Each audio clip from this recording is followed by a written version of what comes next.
El barri de Fenals de Lloret de Mar ha celebrat un any més aquest passat cap de setmana les festes veïnals. Durant 2 dies el barri va alterar l'activitat habitual per confondre veïns i visitants en una jornada festiva i plena d'activitat.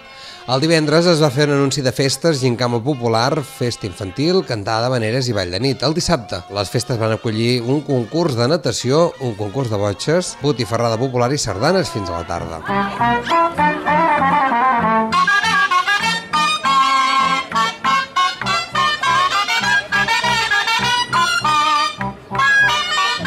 Acabades les sardanes i ben entrada ja a la nit, la platja de Fenals va acollir un breu però intens castell de focs a càrrec d'una de les companyies pirotècniques més importants de l'Estat, Europla de Bèlgida, al País Valencià.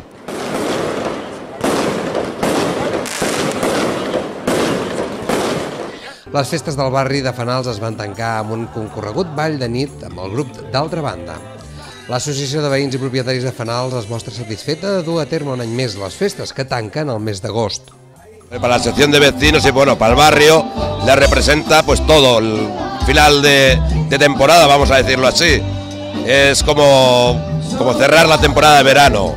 Es algo especial. Creo que es de las mejores fiestas que se pueden hacer en todas las poblaciones, bueno, en todos los barrios de aquí de Lloret.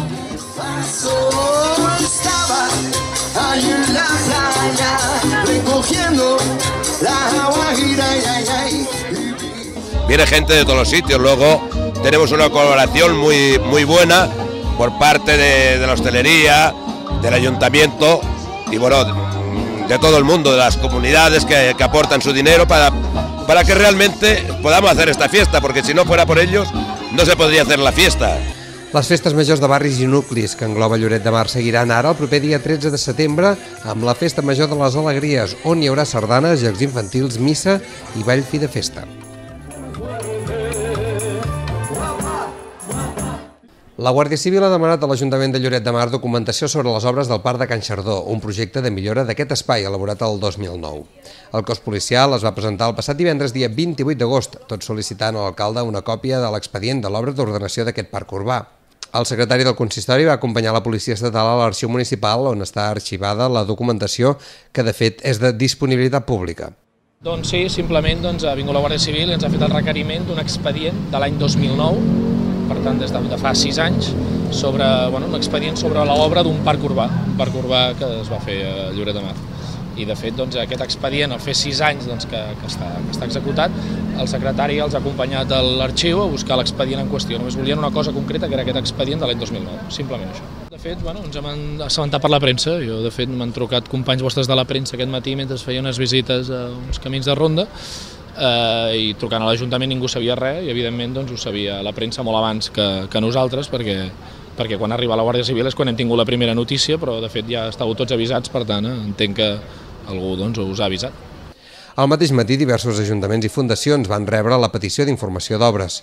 Unes peticions que, com ha lamentat l'alcalde, s'han fet públiques abans a través de la premsa que no pas en els mateixos ajuntaments. En concret, la Guàrdia Civil sol·licitava una còpia d'un expedient de l'any 2009 referent al projecte d'ordenació del Parc Urbà de Can Xardó, unes obres que van tenir un cost de poc més de 1,5 milions d'euros i que es va finançar amb un FAIL, un fons estatal d'inversió local, que era un pla d'ajudes de l'època del govern de Zapatero. Al concurs públic d'aquest projecte es van presentar fins a 14 empreses i era sobre l'adequació del parc, que hi ha situat entre Can Saragossa i el Teatre Municipal, a l'Avinguda de Vidreres. L'Ajuntament ha mostrat la seva col·laboració, tot i que lamenta que s'hagi tingut constància de que vindria la Guàrdia Civil a través dels mitjans de comunicació.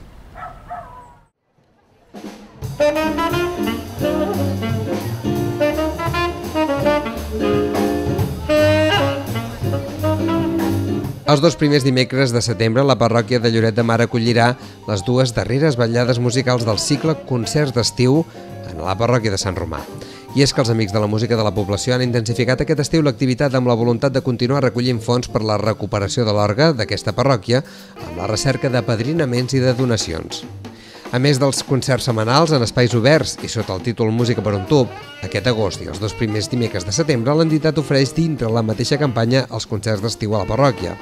Els 2 formats han combinat música de tot tipus, de caràcter més popular a les sessions del carrer i de caràcter més clàssic a l'interior de la parròquia. Una campanya que ha estat ben rebuda per lloretencs i visitants. Ha anat molt bé, potser més que econòmicament, que també hi ha anat, ens hem donat a conèixer a molta gent que no hauria sapigut que hi havia aquests de restauració de l'Orgue de Lloret de Mar, que ens convé molt i que molta gent s'ha ficat a padrinar un tub i estem molt contents. Mira, pel carrer, música així de jazz, de més alegre, perquè la gent estigués contenta, no? Ens troben al carrer i s'han d'aturar. En canvi, a l'església, una cosa una mica més ahir van fer música eslava, música més aviat clàssica. La campanya Música per un tub va començar amb una gran marató d'intèrprets lloretencs al mes de juny. Des de llavors s'ha ofert cada setmana música de to popular com habaneres o jazz. Aquest dimecres, dia 2 de setembre, la soprano Marta Rodrigo i el pianista Emili Brugalla oferiran un concert de temes a l'entorn d'Enric Granados. El dimecres que ve, dia 9, el concert serà de música barroca anglesa, anirà a càrrec del contratenor Víctor Jiménez Díaz i l'intèrpret de llaüt Mike Burgdorf. Exactament. Un és un soprà i piano i l'altre és un contratenor i amb un llaüt. Jo crec que seran molt maco, d'una gran qualitat, i convidem a tota la gent que ens vingui, que farà un favor amb ella d'escoltar una música molt bona i ens farà favor a Lloret de Mar per arreglar l'orgue, que molt ho necessita. Aquests són els dos darrers concerts d'un cicle de 6 que l'entitat ha programat entre els mesos d'agost i setembre. Tots tenen lloc els dimecres a les 9 del vespre a l'interior de la parròquia de Sant Romà. L'accés costa 10 euros, que serveixen íntegrament per a finançar la campanya de restauració de l'orgue.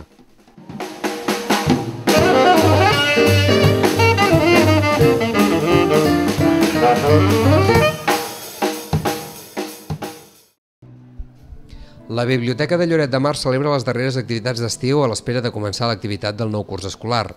Per un costat, va acollir el passat dijous, dia 28 d'agost, el segon dels concerts programats en el pati d'aquest equipament cultural. Un concert de jazz i bossa nova a càrrec del Blue Lounge Quartet, un grup de recent creació i amb intèrprets que compten amb una dilatada carrera musical. El concert forma part del calendari d'activitats que la Biblioteca de Lloret ha dut a terme aquest estiu, entre les quals s'hi comptaven aquestes dues vetllades musicals. A veure, la biblioteca intentem ser un agent de cultura, a més de fomentar la lectura, que òbviament és la nostra funció bàsica. En aquest sentit, programem activitats en paral·lel i una sèrie d'elles van lligades a la música. Vam programar dues activitats, una va ser la de l'òpera, que va ser un èxit espaterrant, vam estar desbordadíssims perquè no fèiem l'abast, no hi cabíem de gent que havia vingut, i l'altra és la d'avui, que és algo com més, una mica diferent, no?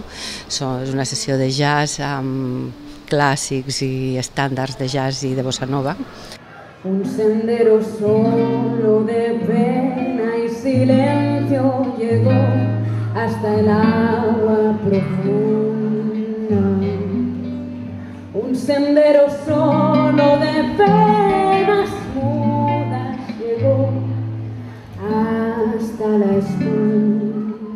Paral·lelament, la sala d'exposicions de la biblioteca acull fins al dia 9 de setembre una mostra de pintura i escultura del col·lectiu gironí Nou Art. Nou Art és un col·lectiu de pintors de les comarques gironines, molt interessant, de pintors consagrats, diguéssim, ja són gent coneguda arrel del territori, i que presenten una exposició força interessant, des del meu punt de vista, amb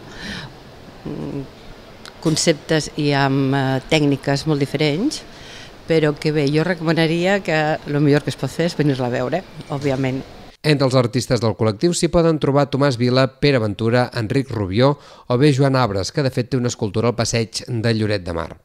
L'exposició es podrà veure fins al dia 9 de setembre. La biblioteca acollirà tot seguit dues exposicions més, el concurs de pintura ràpida i il·lustradores il·lustrades.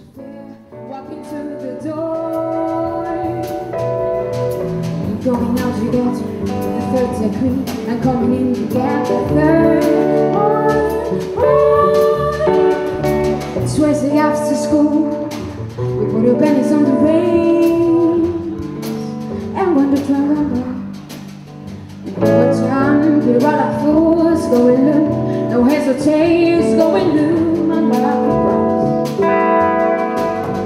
She runs out to a foster down, he opens up a zipper and he asks